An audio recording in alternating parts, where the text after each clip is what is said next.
નમસ્કાર મિત્રો, સ્વાગત છે તમારું અમારી YouTube channel Gujarat jobs and ન્યૂઝમાં.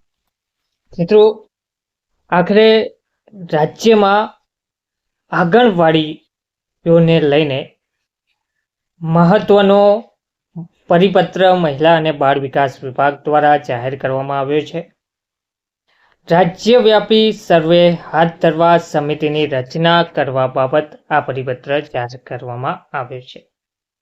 રાજ્યમાં આંગણવાડીઓના રાજ્યવ્યાપી સર્વે હાથ ધરવા સમિતિની રચના કરવા બાબત મહિલા અને બાળ વિકાસ વિભાગ દ્વારા જીઆરજે પ્રસિદ્ધ કરવામાં આવ્યો છે, જેમાં જણાવવામાં આવ્યું છે કે વંચાણે લીધેલ ક્રમાંક 1થી જાહેર હિસાબ સમિતિ દ્વારા રાજ્યમાં આંગણવાડીઓના રિપેરિંગ માટે રાજ્યવ્યાપી સમિતિ બનાવવા તથા 2 મહિનામાં રાજ્યવ્યાપી સર્વે હાથ ધરી સ્થિતિ અંગેનો અહેવાલ મોકલી આપવા સૂચન કરેલ છે.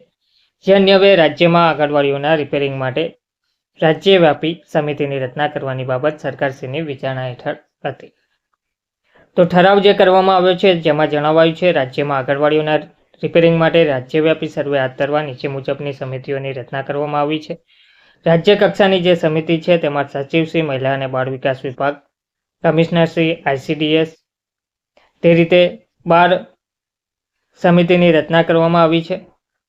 જિલ્લા કક્ષાની સમિતિ છે તેમાં 8 અધિકારીશ્રીઓની રચના કરવામાં આવી છે. મહાનગરપાલિકા કક્ષાની સમિતિ છે તેમાં 4 અલગ અલગ વિભાગોની સમિતિની રચના કરવામાં આવી છે. તાલુકા કક્ષાની 6 સમિતિઓની રચના કરવામાં આવી છે. સમિતિનું જે કાર્ય છે તે ઉક્ત સમિતિએ રાજ્યમાં આંગણવાડીઓના રિપેરિંગ માટે રાજ્યવ્યાપી સર્વે હાથ ધરી વિગતવાર અહેવાલ 2 મહિનામાં મોકલી આપવાનો રહેશે. આંગણવાડીઓનો જિલ્લાવાર સર્વે કરી બેઝિક આંતરમાળખાકીય સુવિધાઓનો ઘટ હોય તથા રિપેરિંગની જરૂરિયાત હોય તે અલગથી તારવવાની રહેશે. સમિતિના અધ્યક્ષને યોગ્ય લાગે તે તમામ વિગતો અહેવાલમાં આવરી લેવાની રહેશે. આ ઠરાવ વિભાગની સમાન ક્રમાંક ફાઇલ પર માન્ય મંત્રીશ્રીની તારીખ 1/5/2025ની નોંધથી મળેલ મંજૂરી અન્વયે બહાર પાડવામાં આવેલ છે. ગુજરાતના રાજ્યપાલશ્રીના હુકમથી અને તેમના નામે મહિલા અને બાળ વિકાસ વિભાગ દ્વારા આ મહત્વનો જીઆર પ્રસિદ્ધ કરવામાં આવ્યો છે. ધન્યવાદ.